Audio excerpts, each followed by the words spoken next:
Explode your mind. It is episode 109 of the Be Yourself and Love It podcast with me, Antony Sammeroff. And you are sick of me saying we've got an extra special guest today, but that's just because I happen to pick extra special guests on the reg.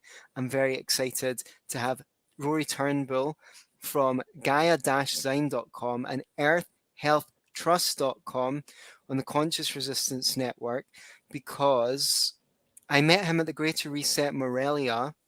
I saw some of his speech, and it was very, there's like lots of words that I want to say, and I can't remember any of them.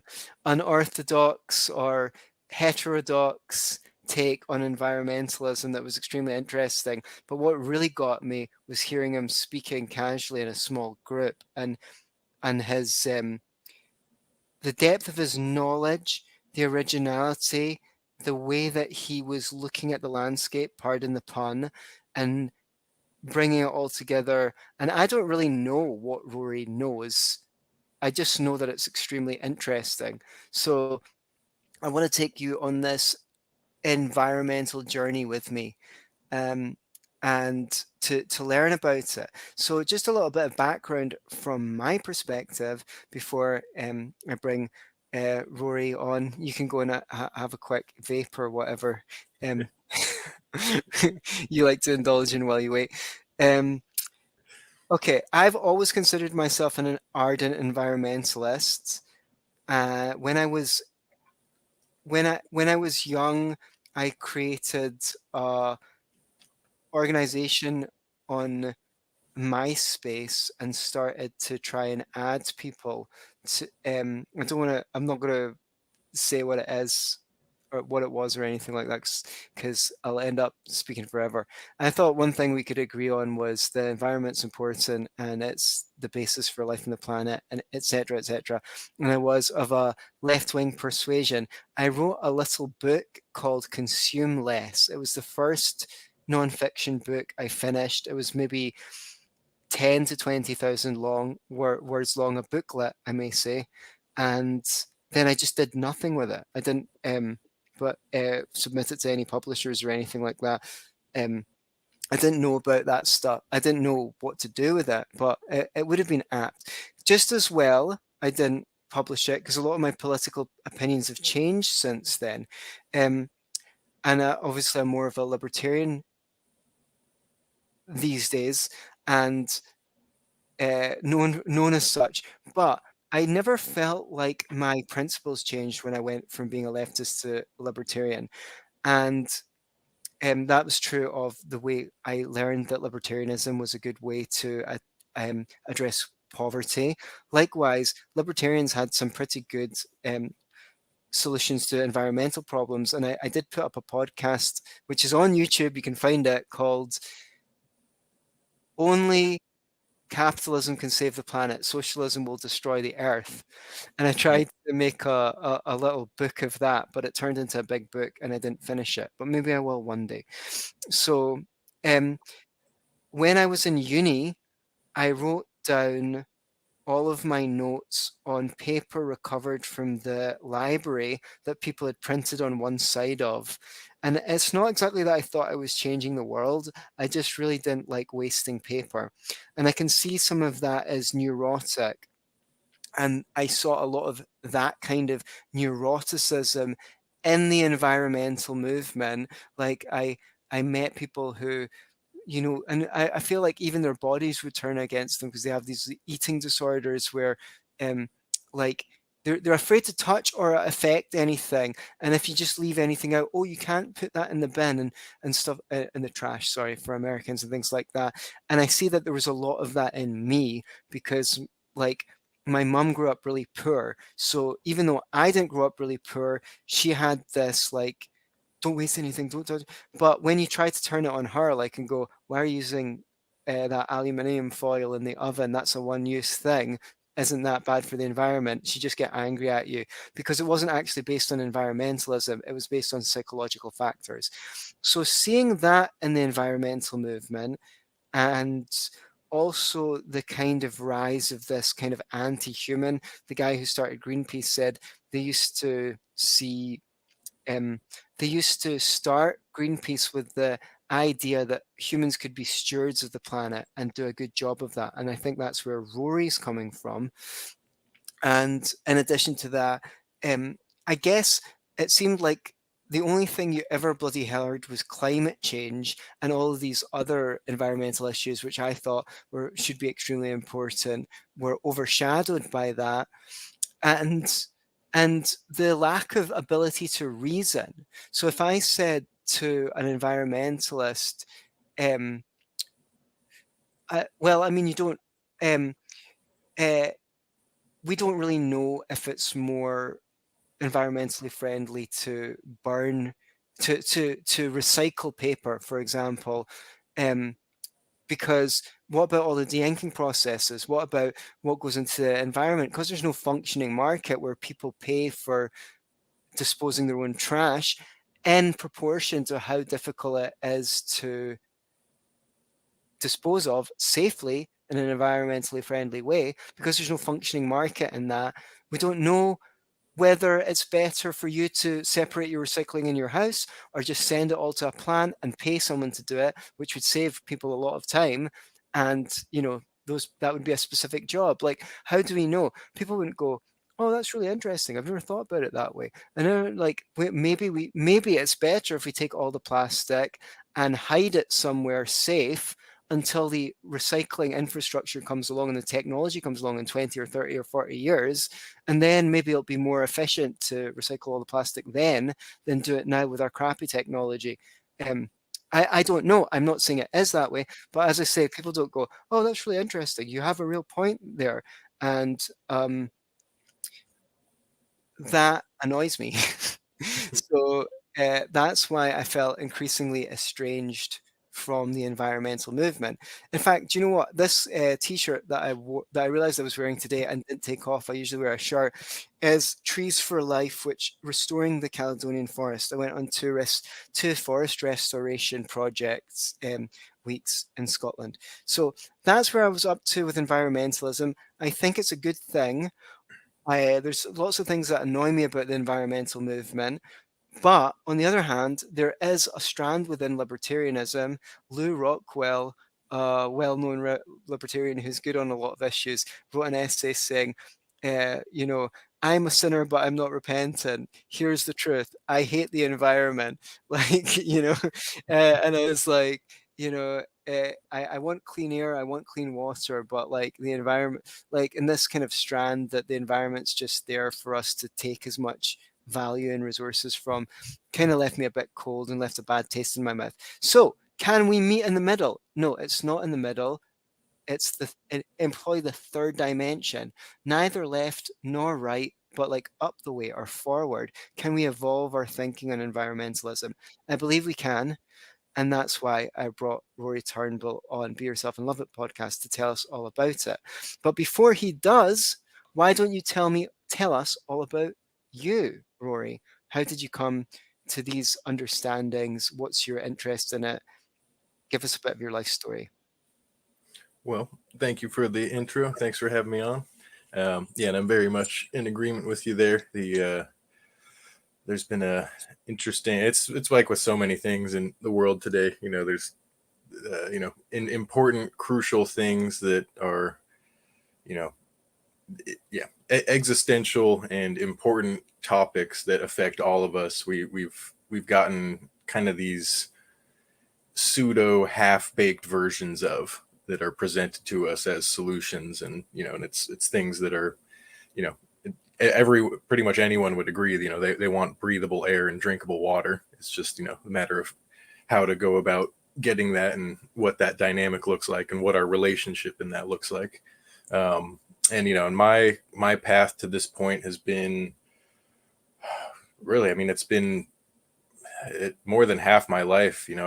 When I was pretty young, probably about 10, 11, 12, I really started questioning the world and what was going on in the world, and seeing being exposed to a lot of alternative media through my mom and through my parents, and seeing a lot of injustice going on in the world, and also growing up in a more affluent part of California, but not being like you said, you mentioned your mother struggled financially, mine did as well, and but also had a kind of a unique perspective where I grew up in a kind of a wealthier area with a lower income family, and so I've always had a kind of a unique perspective on just the state of the world and the way people interact with it, and the way just how a lot of the obstacles that we face as a species are things that I've realized that are in our heads. They're things we've fabricated for ourselves. There are definitely existential, real physical, chemical, biological threats, but how many of those have been implemented because of social systems and because of cultural mechanisms?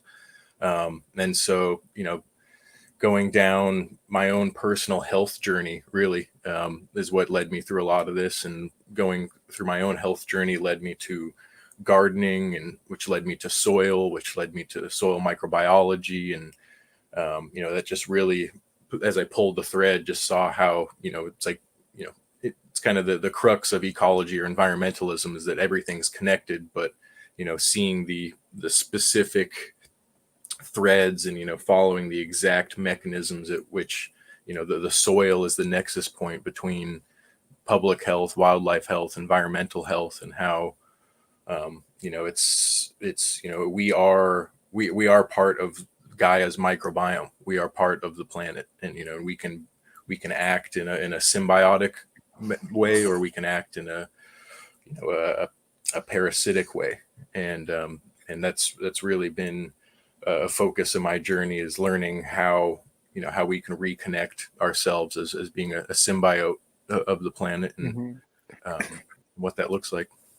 How we can improve the health of the planet, because it's certainly true that humans can be of great damage to the environment, but in a lot of cases they help the environment as well.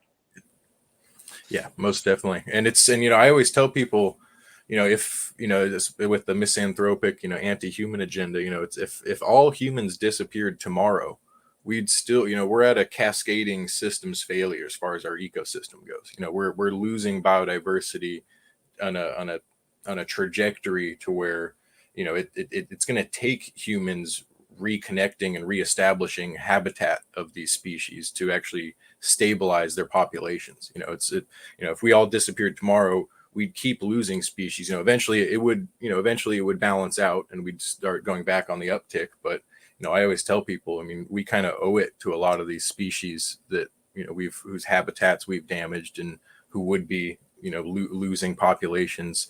Even if it's just restoring their habitat for the sake of restoring their habitat, let alone that our well-being is very intrinsically connected with their well-being as well. Yeah, and I've never really understood this idea that humans are necessarily are inherently problematic here. We are both born with two hands, and you can go out and use these two hands. You can go and punch someone in the face, or you can go and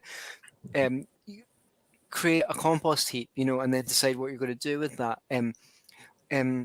If you see a Zen garden or something like that, that's part of the art of using the human capacity to shape nature in a way that accentuates its beauty.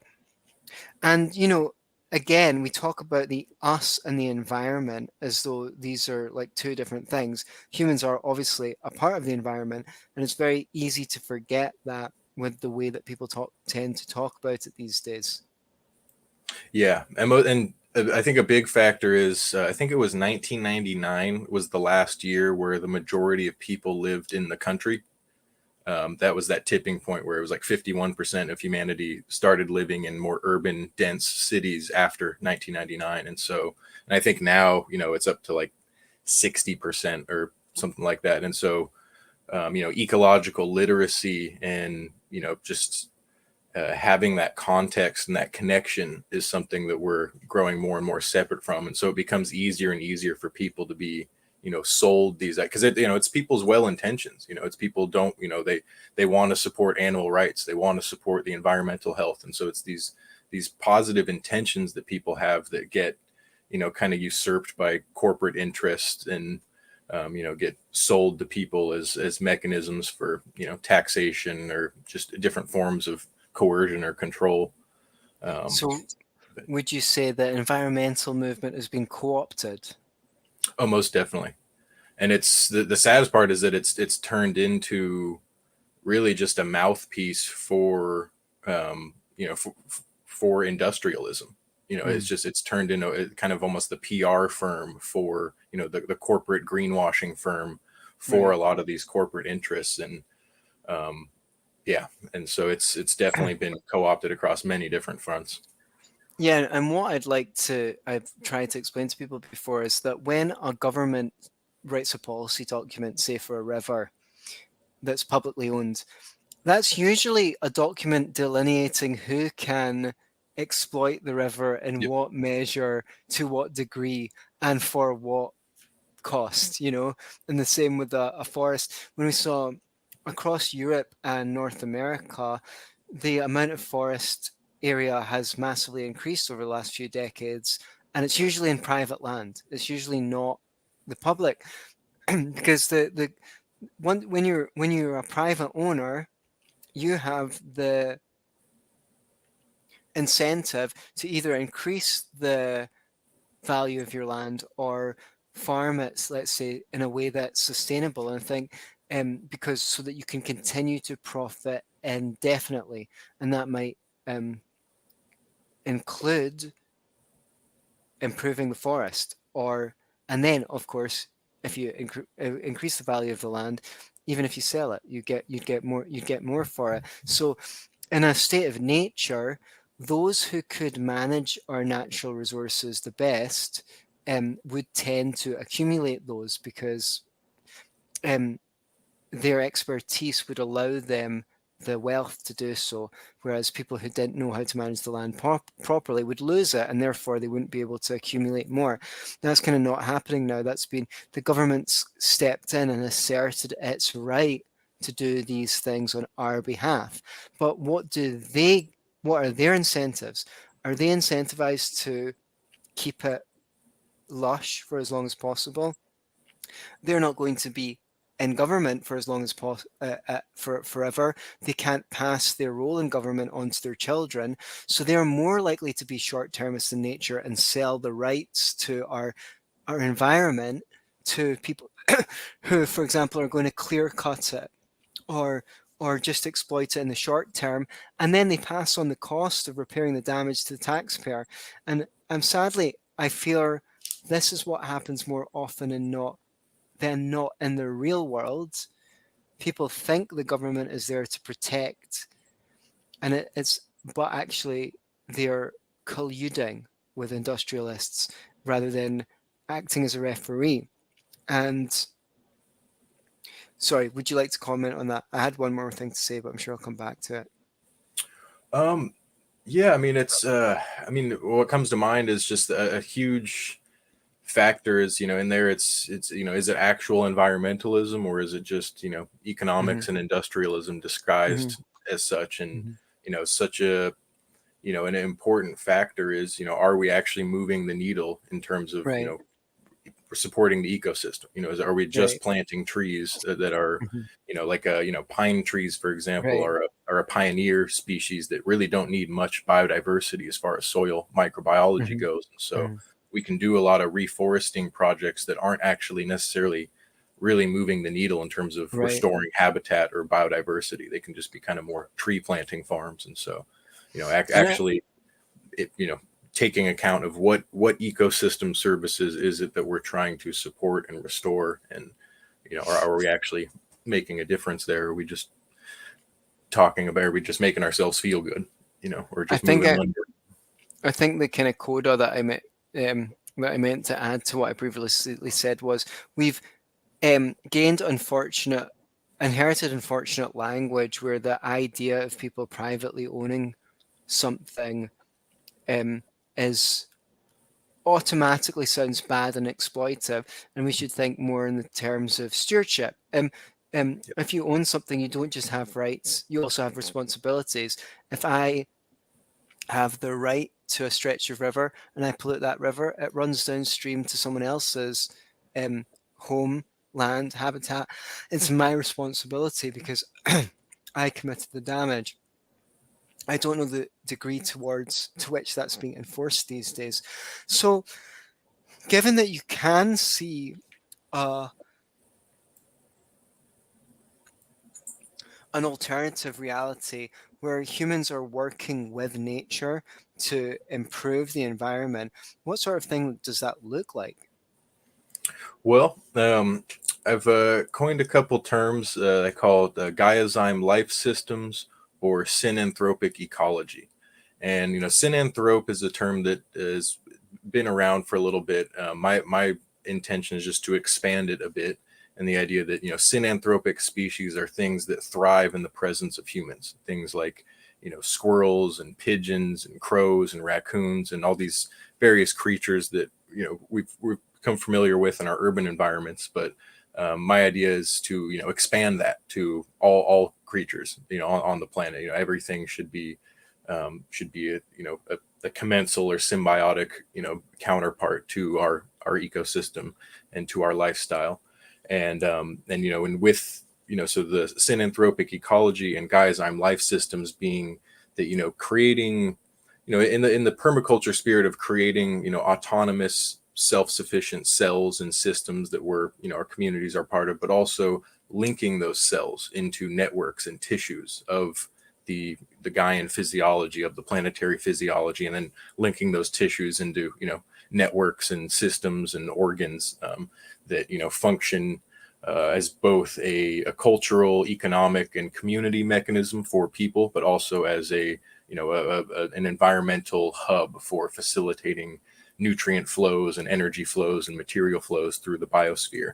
And a lot of that comes back to the soil, restoring soil through wildlife habitat restoration, but also through agriculture, and even combining the two in the sense that we can say if we want to restore wildlife habitat that's more of a perennial forested system that'll take say 10, 15 years to restore and rehabilitate, that's 5 to 10 years of farming, of regenerative farming that can be done on that same site while the succession is allowing these ecosystems to come into play. And so combining both food production, waste management, all the different key components of our society that have been kind of derailed into these linear systems, where we consume one thing, we use it, and then we throw it away. We consume, we use, and we throw away. Just this line. We need to reconnect that back to a cyclical, circular system. And so much of that comes back to the soil and the decomposers. We're as in our society, we're very familiar with producers and consumers, but the third leg of that, which from an ecological standpoint is decomposers. And that's where the soil, the compost heaps, all these various. It's a super crucial component of the ecosystem that we've gotten very disconnected from, that we need to bring back online and help steward. Right. So, can you tell me a bit about your first-hand experience and involvement in this stuff and what you've seen happen and how cool it is? Oh yeah, it's amazing. I mean, humic substances, which are the technical term for compost. So when you look at black rich soil or a black rich compost heap, that black kind of amorphous chocolatey substance, that's humus, or humic substances. It's got humic and fulvic acid, and it's nature's Swiss Army knife of molecules. It's a really wonderful, amazing substance that I've dedicated much of my life to. And that's the chemical component, but there's also the biological component, which is the bacteria, the fungi, the nematodes, protozoa, arthropods, and there's this whole ecosystem of organisms that are connected with that living soil system. And it's in terms of remediating soils in terms of, soils that have excess levels of both organic pollutants as well as, inorganic pollutants and just heavy metals. There's really, really amazing, really rapid, really miraculous stuff almost I've seen happen there, in terms of remineralization of the soil and actually restoring the nutrient density of our crops. And, we've a lot of us are becoming more familiar with how the nutrient content of our food has declined greatly over the past 100 years. So much of that comes to, part of it is that we've leached and lost some of these minerals from our soils, but actually much of that comes back to just that these minerals aren't bioactive anymore. They're there, but they've become kind of locked up and inactive. And it's the biology of the soil that really helps unleash and unlock these guys. And through that same organic carbon matrix in the soil that connects the mineral kingdom as well as helps detoxify is also what really contributes to the porosity and the structure of the soil. And it's paramount. It's probably the most crucial point in our water cycle and our hydrosphere, and the keeping our rivers clean, keep making sure that we're actually restoring the water cycle as well as the biosphere. Right. And I heard that the pesticides they spray kill the microorganisms in the soil, which are necessary to pre-digest the minerals in order for the plant to absorb it. Is that the same information that you have? And can you tell us a little bit about why the minerals are not bioactive and how we improve the soil in the way that you've seen and that you've been saying that we can do that? Totally. Yeah. And it's, yes, the agrochemicals definitely hammer the soil microbiome a lot. I mean, even aside from the poisons, just the synthetic fertilizers alone, it's more so, it's really not that they're inherently toxic unto themselves. It's just that it's the ratio. It's this high level of a certain mineral that you just would not get in nature. And, and when in nature that microorganism's job is to liberate or release that mineral from the system, when you're just pouring high levels of that mineral in the system, now the job is done and that organism doesn't need to, function, doesn't need to do its job anymore. And so they just kind of will be, some chemicals can actually physically kill them, but a lot of it is just suppression. And they kind of you almost go into an atrophy of certain biological mechanisms in the soil that start to go dormant and go to sleep because they're not needed anymore. And so much of bringing soil back to life is really just, it's three things. It's balancing the carbon or the organic matter in the soil. It's balancing the microbiome and the beneficial organisms, and it's balancing the minerals. And so much of in 9 out of 10 farms that I work with, it's micronutrients. It's most farms, whether they're organic or chemical, they've been hammering NPK for decades. And NPK is the 3 most used elements by plants. So whenever you buy a fertilizer or any fertilizer, they always have these 3 numbers on the bag, which is nitrogen, phosphorus, potassium, which are the 3 most used elements by plants. So there's a reason why we've got to this dogma, but at the same time, it is still a dogma where people are just over applying these 3 macronutrients, which causes a good majority of the pest issues are actually from excess micronutrients. Basically, the plants are still digesting almost like a foie gras, goose, kind of their systems are backed up with these undigested minerals and fertilizers. And that is a lot of what the disease and the pests are going after. And so, part of it is the over application of macro and also a lack of micro. And that's where the iron, copper, zinc, manganese, molybdenum, boron, these micronutrients that are used in higher levels than the trace elements, because some people, they'll apply rock dust or kelp extract for trace elements, which are still good, but the micros are needed in a bit higher levels than the trace. And that really is where we start moving the needle in terms of performance, quality, and nutrient density. Yeah, so interesting. My girlfriend works for an environmental composting agency here in Scotland, Caledonian Horticulture, and they put kelp through their high quality compost, just as you say. And so like lights were going off for me. And it's I'm really interested in how you deliver minerals to the soil, excuse me, in a way that the soil can digest and can be absorbed into the plants.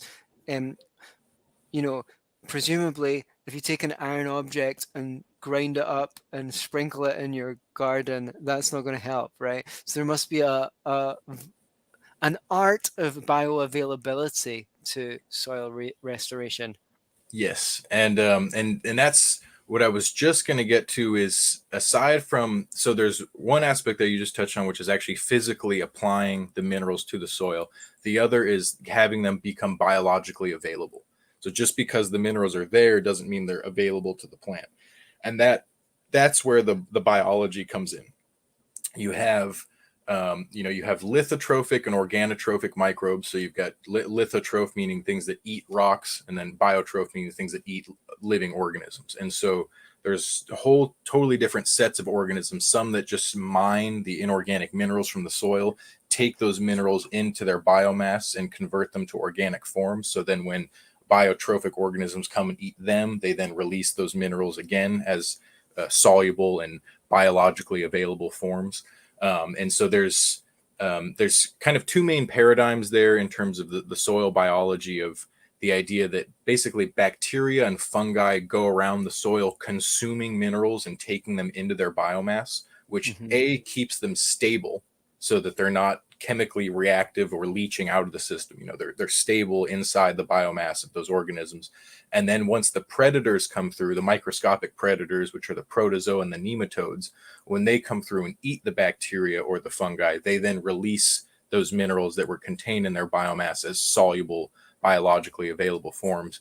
The other big paradigm shift, though, we're finding is what's called the rhizophagy cycle, which is the idea that plants will actually eat entire microbes through endocytosis. They'll actually take an entire bacterial cell into their root tissue, and they can either digest the bacteria, they can almost kind of wring it out like a sponge and squeeze the nutrients out of it, or they can just incorporate it like an endophyte, like an endospheric probiotic. And those it's multifaceted benefit there, because the idea is that the old paradigm was that plants can only eat inorganic minerals, nitrate, phosphate, sulfate, potash. They can only take up these simple mineral ions. And that was where, the soil food web idea was that, okay, some bacteria and microbes eat the minerals, they release the simple ions, the plants absorb them. Then they started pulling the thread, finding like, oh wait, actually plants can absorb amino acids, plants can absorb peptides, plants can absorb, basically the molecules got larger and larger that they found plants could absorb, to the point where now they can absorb entire microbes. The benefit there is that the plants don't have to spend energy converting inorganic minerals to organic forms. All that carbon, all that energy is already contained in the amino acid. It's contained in the peptide, which gives the plant a huge boost of energy.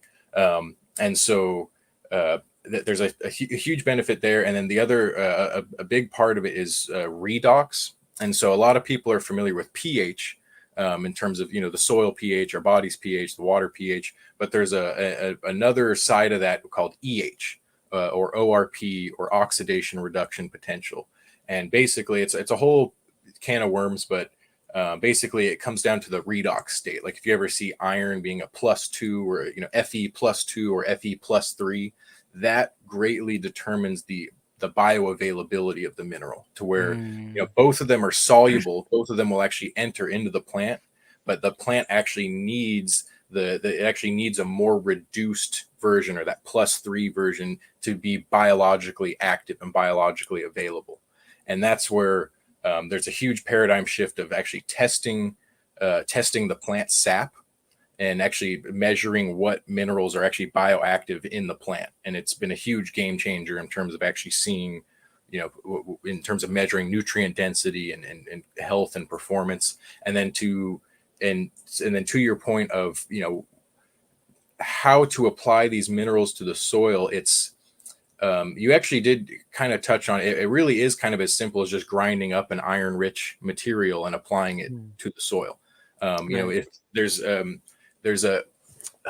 little, it's a little technical, but it's important. Is the distinction between soluble mineral salts and finely ground mineral ores.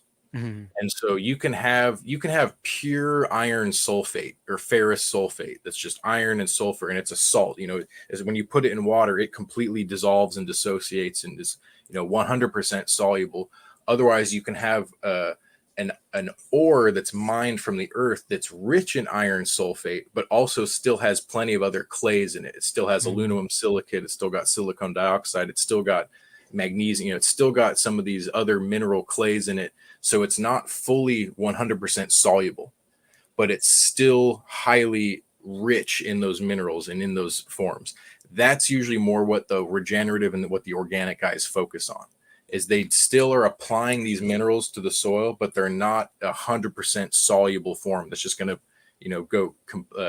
It's because it's the high solubility is it's hard on the soil microbiome, but it's also in the soil you have there's three main reserves. You've got your soluble pool, your exchangeable pool, and your total pool of minerals.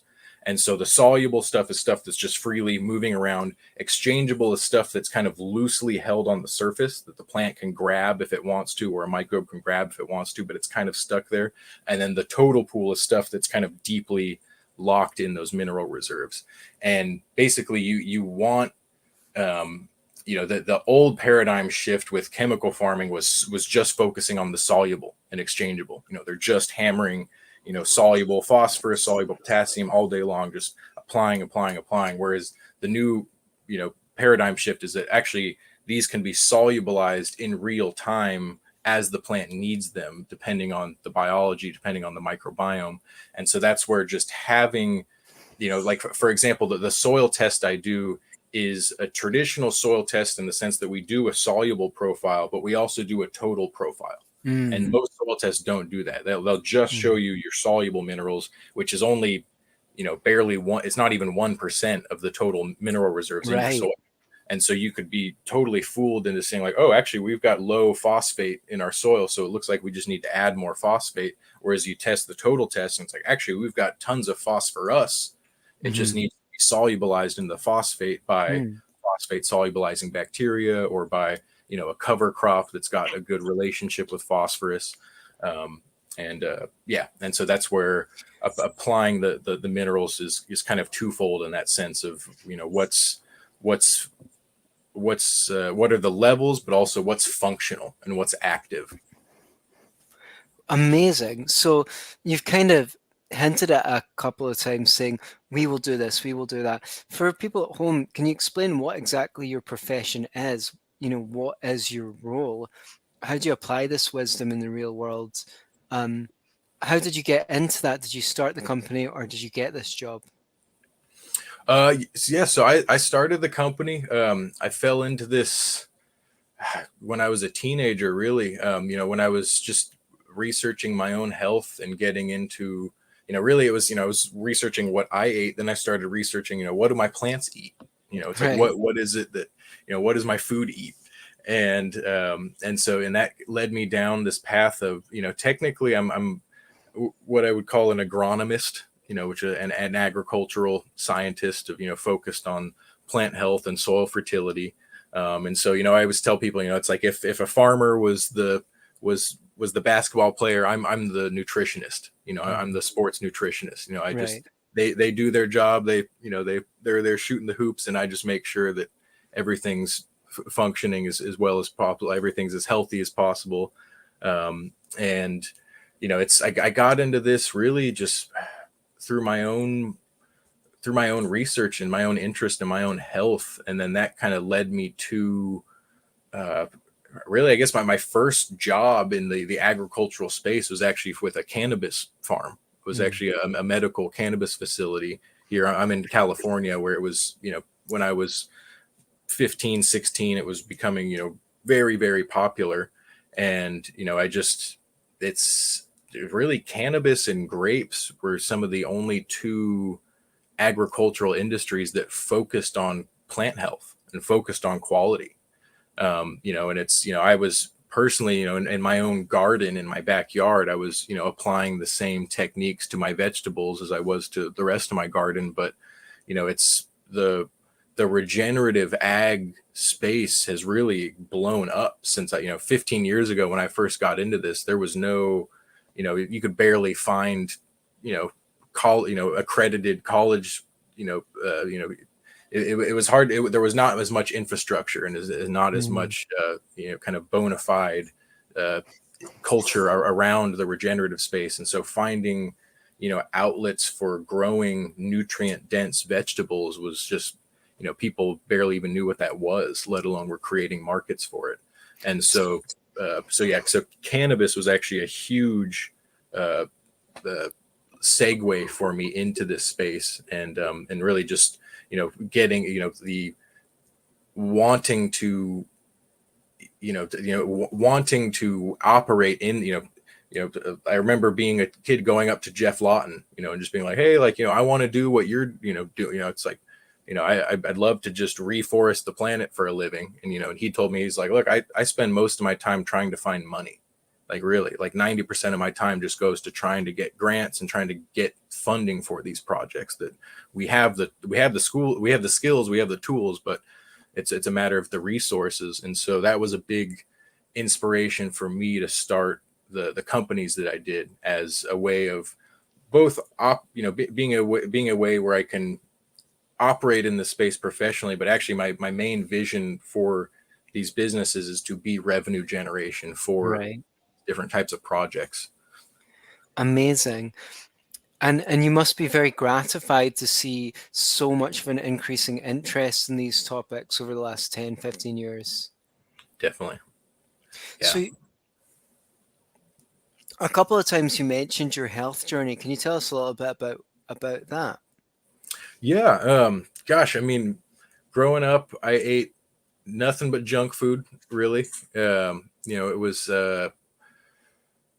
part of it, the single mom house thing, I was kind of raised myself. And so, she just kind of leave me some money and it was up to me to feed myself. And so I was, not the greatest at that. And then, started hanging around people who were more health conscious. And,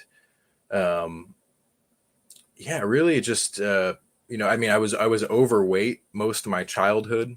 And so, it was a big shift for me about 15, 16, when I lost all this weight. And, yeah, it was just, yeah, really personally firsthand witness the power of changing my diet and changing what was being put into my body, both in terms of, my physical, shape and size of my body, but also just the way I felt, my mental acuity, just my energy levels. Um, and so, so much of, my my my firsthand experience and, knowledge and belief in the power of these systems is that, I've experienced personally the change it, that it can have. And, um, yeah, just, yeah, it's really been a major focus for me in terms of, why, because a lot of people that grow up with an agricultural background don't have the same interests and passions that I do. They don't have, it's just a way to make money, or it's just cropping, or it's just this. And so, for me, coming into the space really focused on health and using soil and agriculture as a vehicle or as a mechanism for healing, has been a kind of a unique approach that I've taken. Love it. So I guess you should I like the way that you said you met inspiring environmentalist, but he had to spend all of his time raising funds. So he said, well, can we do this? Can we improve the earth in a way that's revenue generating? And then when we've got that revenue, we can allocate it to projects. So I'd like to talk about how the revenue is generated and what projects it's going to. And I'm sure we'll get a chance to talk both about Gaia-Zyme.com and earthhealthtrust.com before the end of the show. So you can take any jumping off point you'd like. Well, yeah. So Gaia-Zyme and Earth Health Trust are related. The Earth Health Trust is amalgamated after it's kind of articulated itself and kind of birthed itself after many years after Gaia-Zyme. But the idea being, Gaia-Zyme Enterprises has three core brands or businesses under it. There's Real Solutions, or regenerative ecological agriculture and landscaping solutions, Gaia-Zyme Industries, and Smart Garden. And basically, Real Solutions is probably the most prominent, or the most busy of the businesses. It's what I do the most work through. And that is essentially goods, services, and information for regenerative farming. And so we have there's a a product line, if you will, of it's more so formulas and materials and instruments. It's different blends of different minerals, different microbial inoculums, different tools that farmers might need. But more so, I always tell people my job is to try and get you to not need any of these products, especially coming into, it can be kind of oxymoronic to some people. They're like, wait, regenerative agriculture or ecological, I thought we're supposed to be self-sufficient. I thought we're doing permaculture and we're not buying or importing things. And I used to tell people, yes, that's the goal, but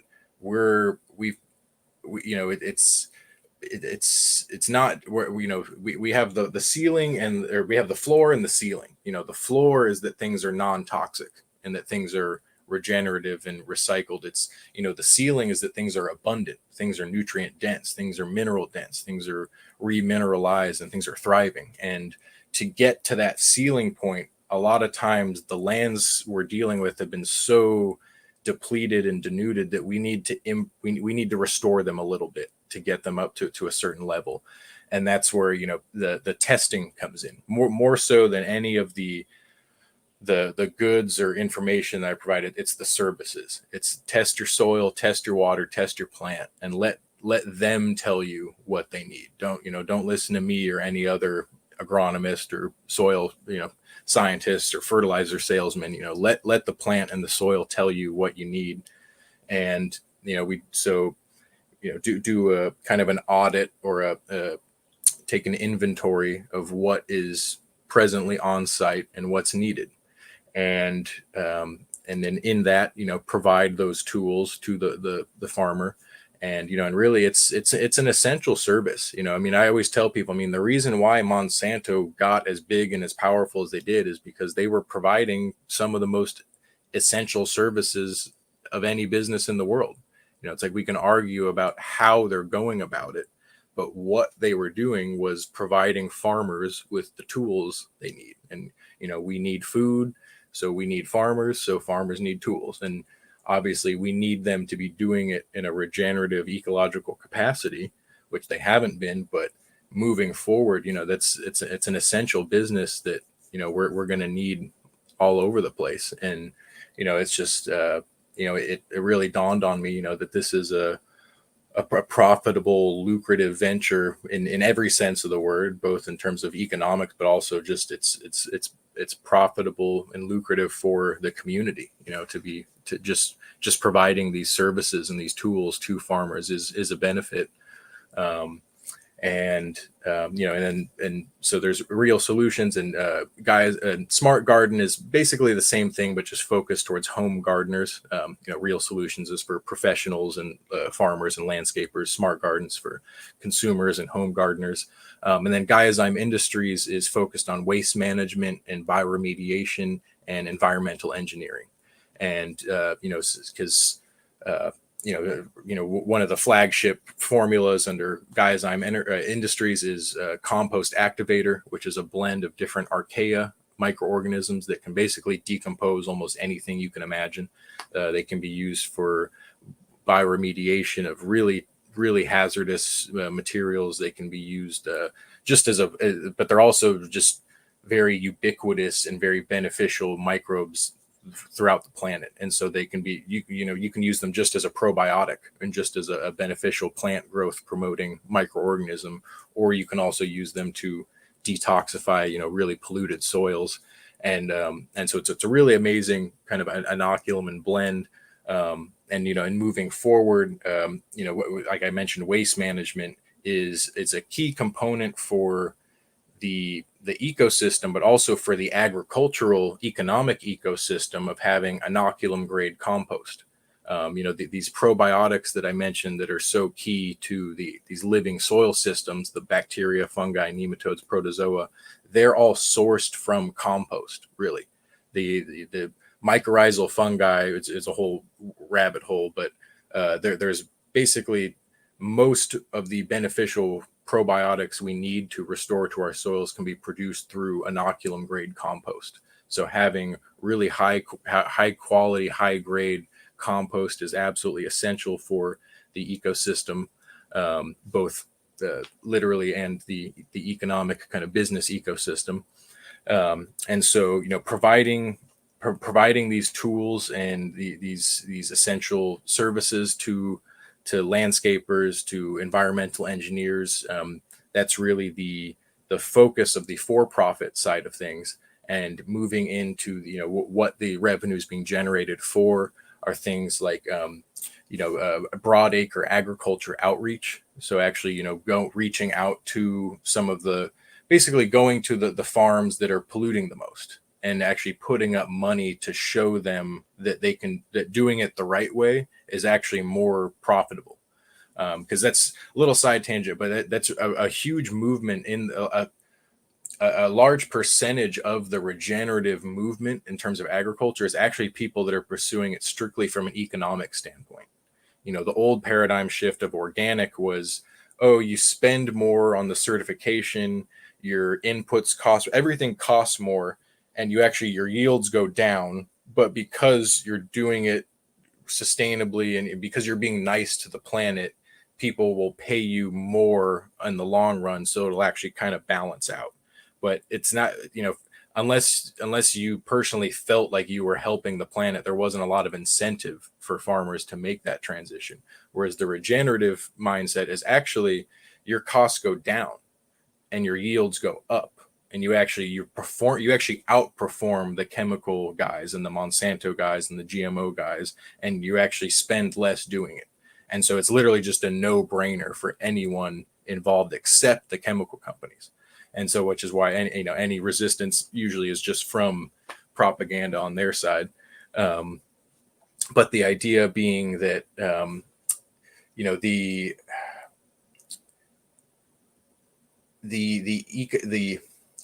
just the economic benefits alone are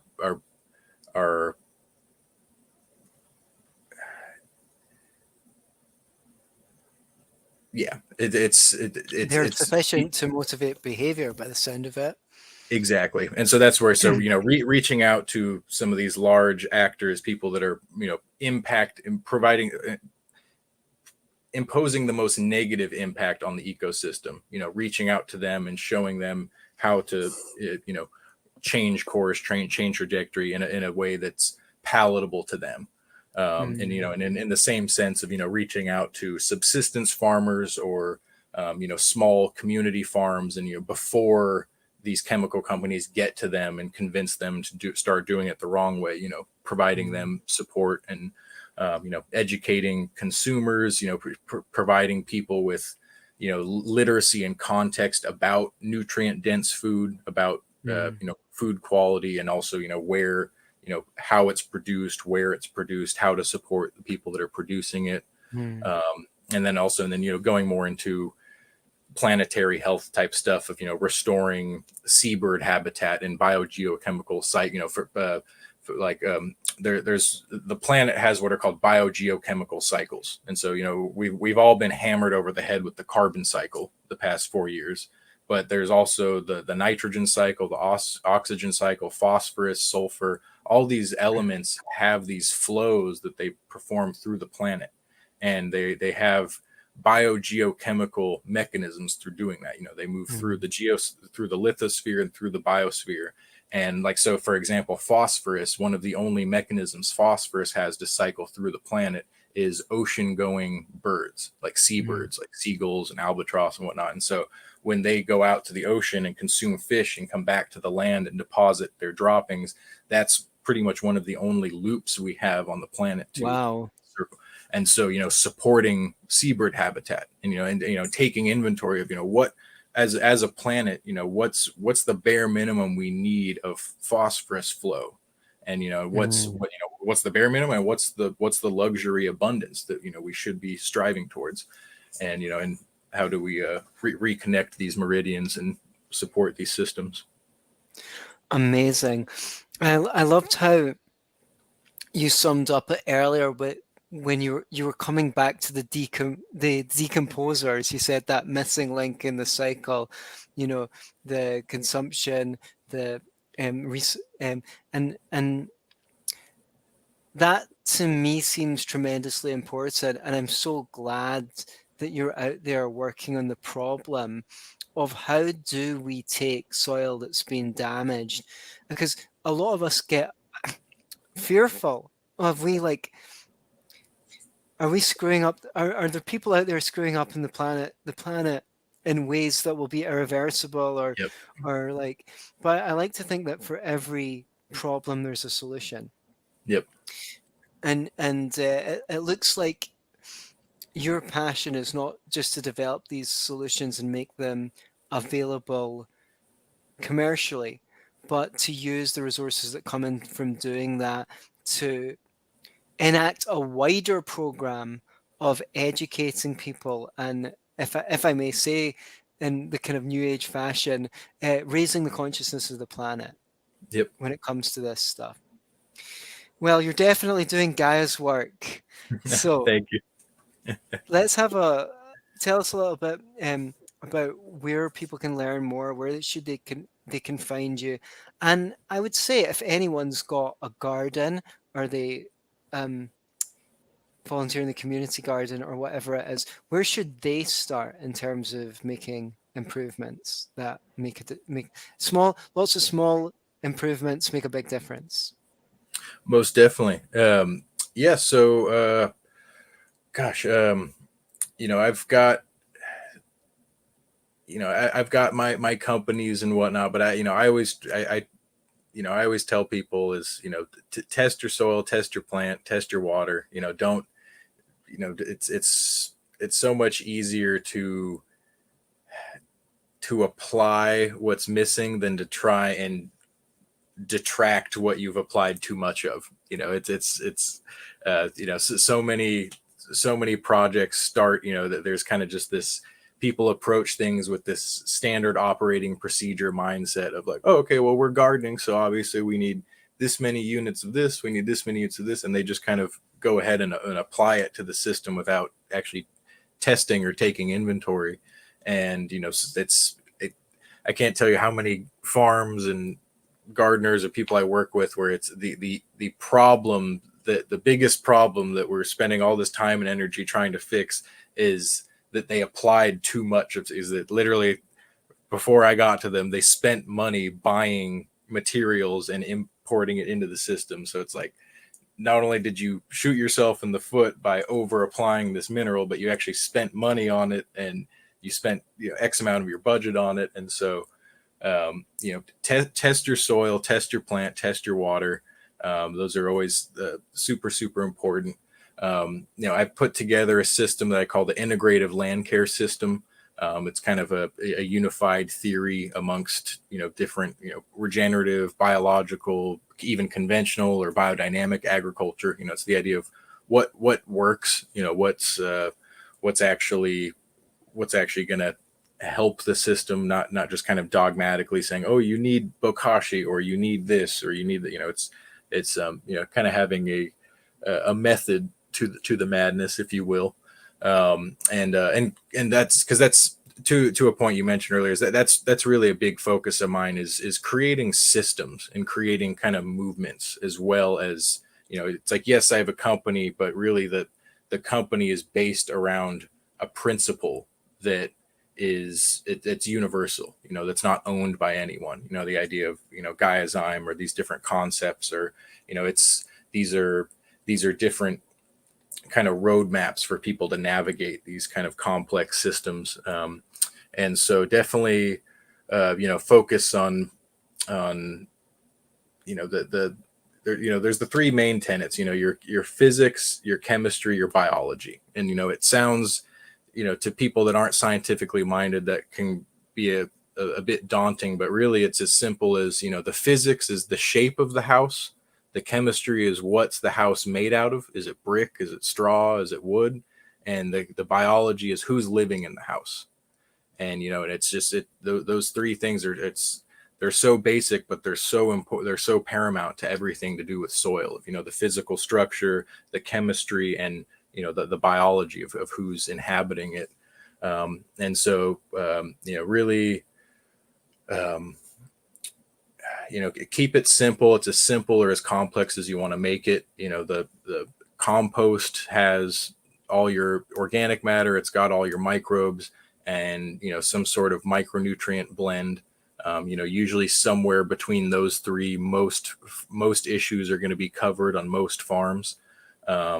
It's just, if you really want to get technical and, fine tune, that's where the testing really helps. And gosh, what else? And then also to, you mentioned the Earth Health Trust. That's really kind of amalgamated after Gaiazyme of really being, a vehicle to support all these different enterprises, and have, an umbrella to have these for-profit enterprises, as well as these more non-profit entities. And, even within the Earth Health Trust, there's the Earth Health System, and an actual framework, and, just kind of an open source, roadmap, if you will, of how to navigate public health, wildlife health, and environmental health. And, these, especially in today's world, where I feel like, I mentioned earlier, we have producers and consumers, and the decomposers is a really missing faction. So much of, I feel like another issue today is that people are so over specialized. It's like when you talk about biogeochemistry, or, eco hydrology, or all these different kind of interdisciplinary subsystems, it's almost people have a really hard time with that stuff today, because people are so over specialized in their very specific fields. And so talking about planetary health or ecosystem health, it's such a complex thing, that giving people a roadmap, I felt, was something very, very important. That's seems to be pretty much it. There's some great resources, some great books out there. Teaming with Microbes is a really great book, going into the soil microbiome on kind of a more certain, on a not overly technical level. There's some great soil chemistry books out there. Hands-on Agronomy by Neil Kinsey. There's Biodynamics is a great, really, really great. Rudolf Steiner was a brilliant mind. There's a whole world out there. Awesome. As far as the soil goes. Thank you so much, Rory, for sharing your expertise with us on Be Yourself and Love It podcast. And you guys at home, be yourself, but don't just be yourself.